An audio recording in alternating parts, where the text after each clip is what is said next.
नमस्कार, प्रणाम, जय भीम, जोहार। मैं हूँ राजा राम त्यागी और आप देख रहे हैं फक्कड़ न्यूज। आज जनपद अंबेडकर नगर की धरती पर बहुजन समाज पार्टी के नेशनल कोऑर्डिनेटर आकाश आनंद की हुई धाकड़ एंट्री। साथ में दिखे लोकसभा सुल्तानपुर के बसपा प्रत्याशी उदराज वर्मा पंकज। उदराज वर्मा ने अन्य नेताओं और प्रत्याशियों के साथ पहले एक बड़े पुष्पमाला से आकाश आनंद का स्वागत किया, फिर बुके देकर सम्मानित किया और फिर उदराज वर्मा पंकज ने एक चांदी का चुनाव निशान हाथी भेंट की। आकाश आनंद ने जब उदराज वर्मा को अपने बगल में खड़ा करके वोट की अपील की तो पूरा पंडाल बहुजन समाज पार्टी और बहन मायावती जिंदाबाद के नारों से गुंजायमान हो उठा। बहुजन समाज पार्टी के नेशनल कोऑर्डिनेटर आकाश आनंद ने विपक्ष पर हमला बोलते हुए बहुजन समाज के लोगों को बताया 5 किलो राशन की कीमत। सुनिए क्या कहते हैं आकाश आनंद। फक्कड़ न्यूज।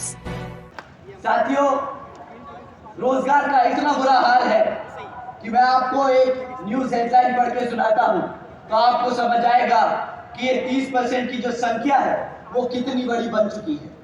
साथियों, गुजरात की एक खबर है, हमारे आदरणीय प्रधानमंत्री जी के प्रदेश से ये खबर है कि 17 लाख से ज्यादा युवाओं ने मात्र 3,500 नौकरियों के लिए अप्लाई किया था। साथियों, अगर सिर्फ 3,500 नौकरियां निकली तो उसके लिए 17 लाख बच्चों ने अप्लाई किया। रोजगार और बेरोजगारी का क्या हाल है वो इन्हीं आंकड़ों से समझ आता है। साथियों, जब हमारे बच्चे पढ़ लिख नहीं पाएंगे, जब उनके पास रोजगार नहीं होगा तो वो आप लोगों का ध्यान किस तरीके से भटकाएंगे वो भी मैं आपको बताता हूं।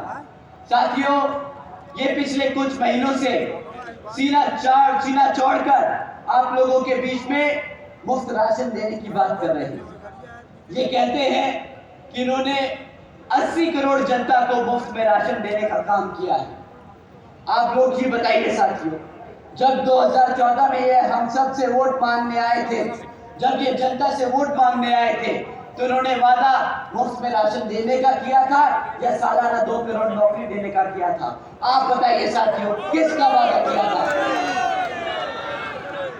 साथियों, 2 करोड़ नौकरी देने का वादा किया था, परंतु जब नौकरी नहीं दे पाए तो सोचा मुफ्त में राशन ही देके इनका मुंह बंद कर दिया जाए। साथियों, आप ही बताइए, ये जो 80 करोड़ जनता को इन्होंने मुफ्त में राशन दिया है, अब जब भारत में 140 करोड़ लोग हैं तो 80 करोड़ बोले तो आधा भारत इन्होंने भिखारी बना दिया। आधा भारत इन्होंने भिखारी बनाने का काम किया है पिछले 10 सालों में।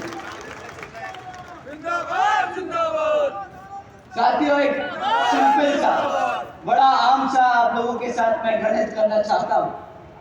ये 80 करोड़ जो राशन दे रहे हैं 80 करोड़ लोगों को, इसकी कीमत अब पता है आप लोगों को आपको क्या चुकानी पड़ रही है? आप जानते हैं कि 80 करोड़ जनता को जो मुफ्त राशन मिलता है इसकी कीमत आप लोग क्या चुकाते? हमारी माएं जो यहाँ बैठी हैं, आप लोगों से मैं दरख्वास्त करूंगा कि ये आप जरा गुना भाग बड़े ध्यान से सुनिएगा। साथियों, महीने में कितने का राशन आप लोगों को मुफ्त में मिलता होगा बताइए?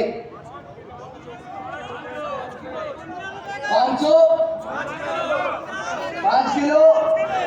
मैं कहता हूं ये बहुत साफ लोग हैं, ये लोग बहुत ईमानदार लोग हैं, तो आपको ईमानदारी से महीने का 500 से 1000 रुपए का राशन दे देते होंगे। साथियों, साल के हिसाब से अगर ये करें तो ये 6,000 से 12,000 से ज्यादा का राशन नहीं बनता। 6,000 से 12,000 रुपए का राशन नहीं बनता साल का। परंतु हमारी माँ जो जहाँ बैठी है, माँ आप जरा सुनिएगा कि अगर आपके लड़के की क्लास 4 की सरकारी नौकरी लगती तो वो महीने का कम से कम 20,000 रुपया तो कमाता ना। बता माँ, 20,000 रुपया तो कमाता ना। माँ, वो आपका लड़का साल का 2.5 लाख रुपया आपके घर में लाके रखता, जहां पे ये आपको 6,000 या 12,000 रुपए का राशन देते हैं।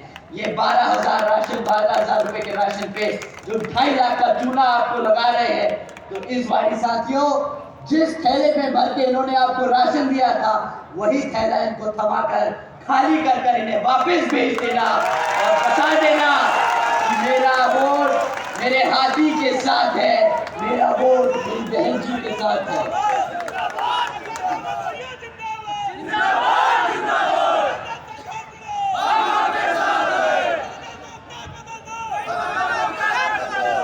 साथियों, इन लोगों ने महंगाई का भी बहुत बड़ा मुद्दा उठाया था 2014 में, परंतु जब आप इन लोगों की मीटिंगें और इनकी रैली और इनके भाषण सुनते हैं तो ना इनको रोजगार याद आता है, ना इनको शिक्षा याद आती है, ना इनको अब महंगाई याद आ रही है।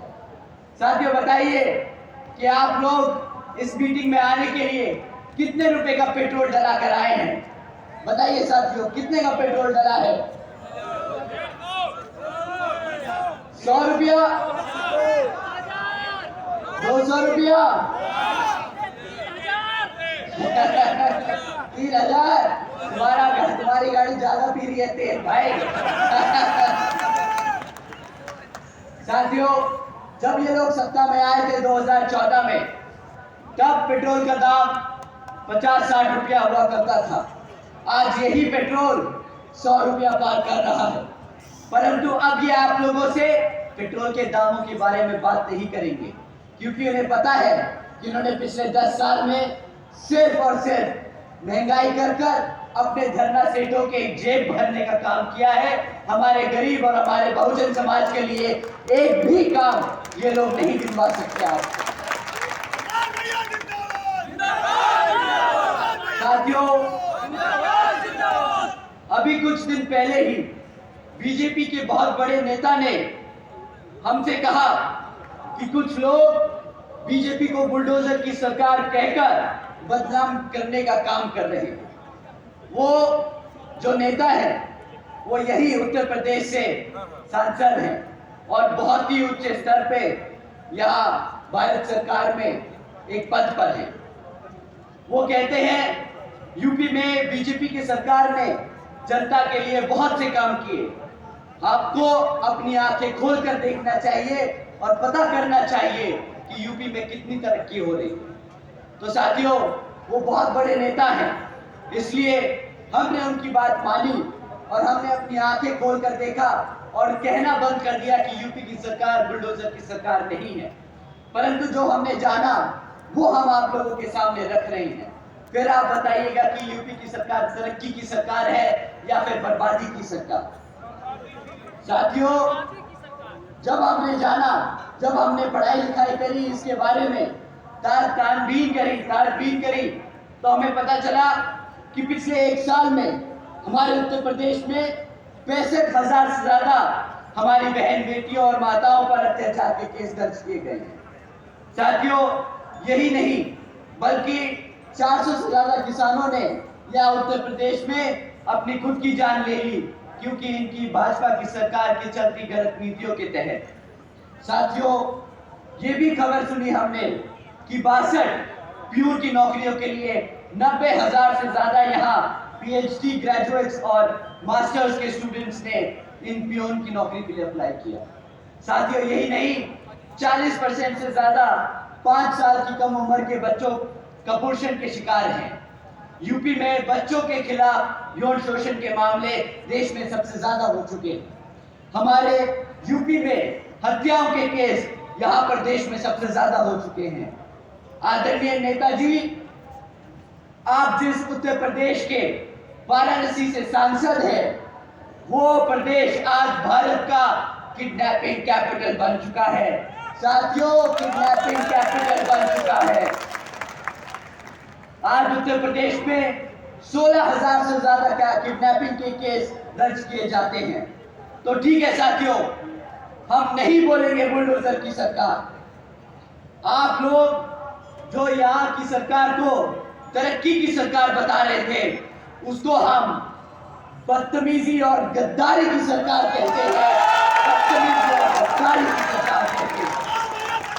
साथियों, जो सरकार अपने बच्चों को भूखा रखे, जो सरकार अपनी बहन बेटियों पर अत्याचार होने दे, जो सरकार युवाओं को बेरोजगार रखे, जो सरकार अपनी आवाम को मुफ्त के राशन के नाम पर गुलाम बनाकर रखे, वो सरकार